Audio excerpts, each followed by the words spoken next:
Olá, eu me chamo Aline, vou estar trazendo para vocês a apresentação a respeito do artigo que se intitula Avaliação da Qualidade em Serviços Oferecidos em Pizzaria com abordagem adaptada do Serviqual. Esses são os autores que, juntamente comigo, Aline Roberta, estudante de graduação em Engenharia de Produção da UFPE, desenvolveram esse artigo, que seria Luiz Almeida Jucá, também da UFPE, graduação em Engenharia de Produção, André Felipe, doutorando também em Engenharia de Produção, e a professora e doutora Denise Duque de Medeiros, do Departamento de Engenharia de Produção da UFPE. O roteiro da nossa apresentação encontra-se baseado nessa estrutura que vocês observam, passando pela introdução, objetivos, justificativas, método e resultado. O contexto para iniciarmos a falar sobre o tema é que a questão da modernização ela acarreta mudanças, de hábitos e no estilo de vida da população brasileira.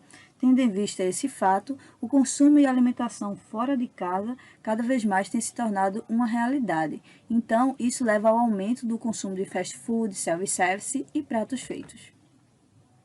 Como objetivo desse estudo, tem-se a avaliação do serviço prestado por pizzarias quanto à expectativa dos clientes versus as suas percepções, indicação de gaps e sugestão de melhorias para esse serviço. Como justificativa, tem-se que há uma exigência atualmente por padrões mais elevados de qualidade e uma mudança da mentalidade dos clientes sobre aspectos que definem a qualidade em um estabelecimento, como, por exemplo, atualmente, não só o sabor do alimento que define a qualidade, mas também o ambiente, questões de práticas sustentáveis, entre outras. Para embasar nossa discussão, tem-se um referencial teórico que traz sobre o serviço oferecido por pizzarias. Na literatura, classifica-se esse serviço como sendo do tipo food service, que é um termo utilizado para refeições preparadas fora do lar, e esse segmento engloba desde cozinhas industriais a restaurantes e similares. Uma pesquisa que foi realizada em 2006, ela trouxe em algumas cidades brasileiras que o consumo alimentar rotineiro ele é determinado predominantemente pela vida profissional da pessoa e pela composição familiar. Então, nesse sentido, a oferta e a procura por um serviço prático e de qualidade ele vem aumentando cada vez mais. O modelo a ser utilizado, que foi pesquisado, é o modelo Serviqual, no nosso caso seria o adaptado, e de acordo com esses autores, o Serviqual é uma abordagem que busca estar mensurando a qualidade do serviço oferecido no nosso caso, por pizzarias, e medir a diferença entre expectativa e percepção dos consumidores. A literatura também destaca a importância de adaptar esse modelo para a natureza do serviço a ser avaliado.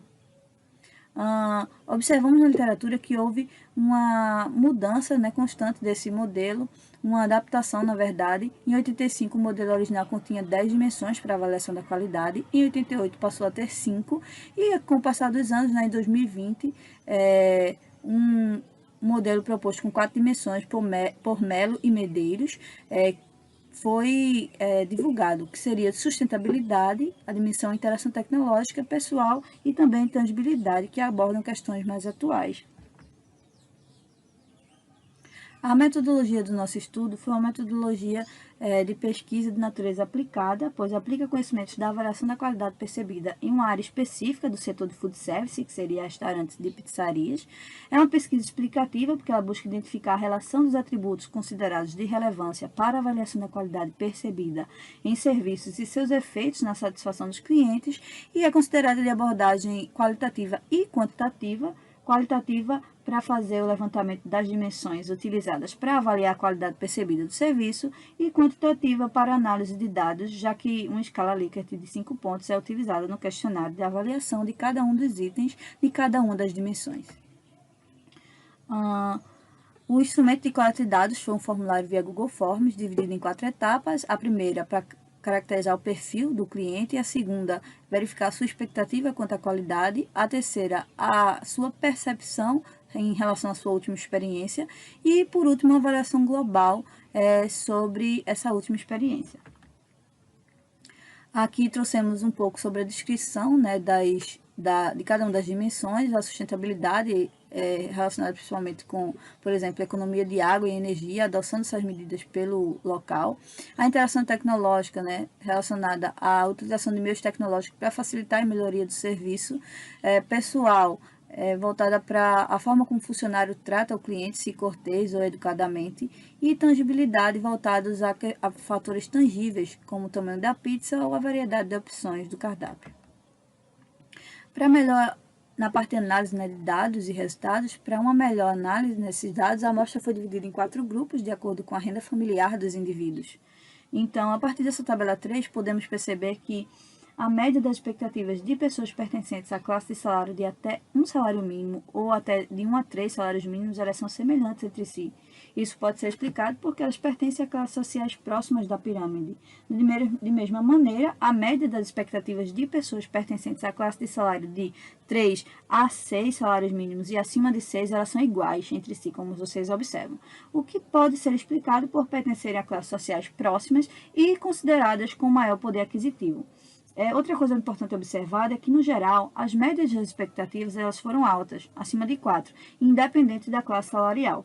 E a maior média relativa às percepções foi de pessoas pertencentes à classe salarial acima de 6 salários mínimos. Isso pode ser explicado porque provavelmente elas frequentam restaurantes mais sofisticados, né, pelo seu alto poder aquisitivo.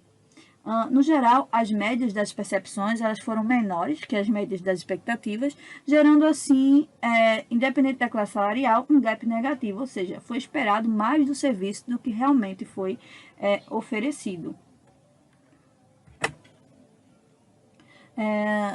De acordo também, né, com a classificação de quartil realizada, os itens que obtiveram gaps mais críticos, né, foram principalmente da dimensão de sustentabilidade, demonstrar a prática de sustentabilidade, depois disponibilizar opções para pessoas com restrição alimentar e, por último, oferecer acesso ao estacionamento. Em relação ao estilo de pizzaria visitado, se barato, moderado ou sofisticado, percebeu-se que à medida que a renda familiar aumenta, os indivíduos eles tendem a deixar de frequentar pizzarias mais baratas e ir para moderadas e mais sofisticadas. E quando isso acontece, as expectativas elas se elevam e o serviço ele tem que se organizar para que as percepções excedam as expectativas e a qualidade percebida seja alta. Outro fato interessante observado através dos dados da figura 2, né, é que o item em que depositaram a maior expectativa foi o item 8, né, que se encontra na dimensão de interação tecnológica acrescida ao nosso modelo, né, na adaptação. Ela se refere ao oferecimento de facilidades de pagamento, como débito, crédito e vale-refeição. Na escala de percepção, a gente observa também o item com a menor avaliação. Observamos o menor porque, tendo em vista que um menor score na percepção indica um menor desempenho no serviço prestado, analisando o cliente. Então, o item menor, com menor avaliação, foi o item 2, que é da dimensão de sustentabilidade relacionada a práticas, né, de utilização de elementos reutilizáveis no ambiente. Nesse gráfico, a gente observa que apenas o item 20 atendeu às expectativas dos clientes. Esse item é relacionado à limpeza do local e do ambiente. E, para fechar, né, as considerações finais, a aplicação do Serviço Adaptado, ela possibilitou, né, a visualização de discrepâncias existentes no serviço, permitiu-nos mensurar o desempenho, apontar pontos críticos, indicar itens que precisam ser melhorados, e eu gostaria também de reafirmar a importância, né, da adaptação da ferramenta ao contexto atual, onde percebemos que gaps mais negativos concentraram-se justamente na dimensão de sustentabilidade com a pauta tão atual abordada. Eu gostaria de agradecer a organização do evento pela oportunidade, a CAPES, a UFPE, ao Departamento de Engenharia de Produção, enfim, a todos que contribuíram para o desenvolvimento desse trabalho. Fica aqui o meu muito obrigada.